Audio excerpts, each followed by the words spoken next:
Welcome to Phoenix Time with Enoch. I'm going to read a poem by Brian Alexander. It's called The Prayer of the Phoenix. May you find passion in the fire that burns through the valley of your life. May you find wisdom in the charcoal embers of your burnt mistakes. And may you find strength in the smoldering ashes that cleanse your soul so that you might live again. A poem by Brian Alexander.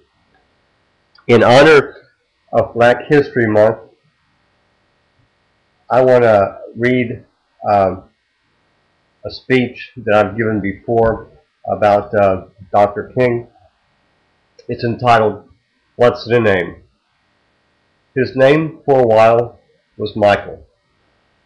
I do not know the Michael he was named for, but the original Michael is the chief angelic warrior for God. Michael means the one who is like God. His name was changed to Martin. Martin is derived from Mars, the god of war. Mars, according to astrology, is also the planet of motivation and action. Martin means warrior. The first Martin he was named for was Saint Martin. Saint Martin started out as a soldier, then became a priest. He took a vow of poverty and is known for sharing his cloak with a beggar. That beggar, according to the Catholic Encyclopedia, turned out to be Jesus. Saint Martin is the patron saint of chaplains. Chaplains minister to everyone in their charge, not just members of their faith. The second Martin he was named for was Martin Luther. Martin Luther was born close to November 11th, which is why he was named Martin. November 11th is Saint Martin's feast day. It is also the day the fighting stopped. That was World War I. It is also the day we honor our veterans. The name Luther comes from the Germanic word Lothar. It means warrior or famous fighter. Martin Luther is known for the church which bears his name and for standing with the disadvantaged until they embraced violence as a way to achieve their goals. The third Martin he was named for was his daddy, Martin Luther King Sr. Just as an aside, in ancient times the king was the leader of the warriors.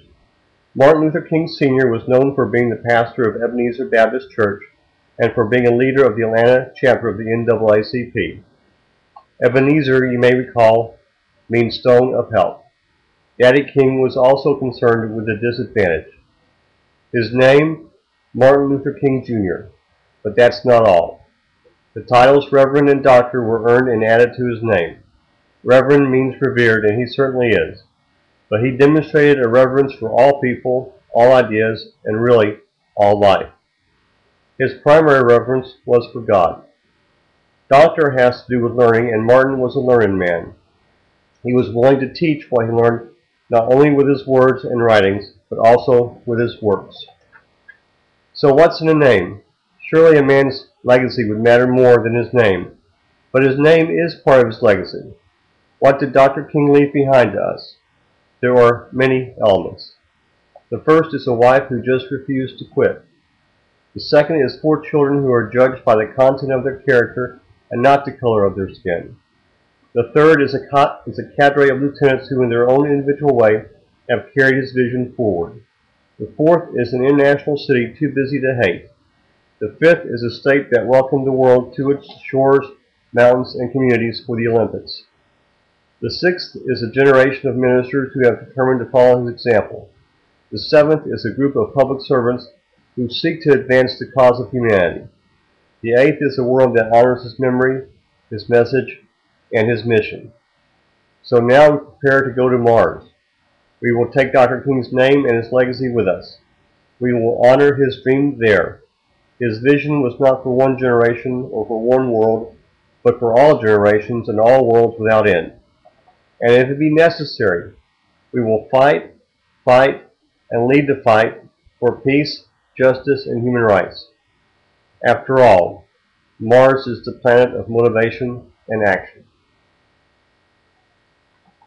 I want to close our session today with a motto that I have proposed for Phoenixes. The Phoenix motto, rising above all limitations. Thank you very much.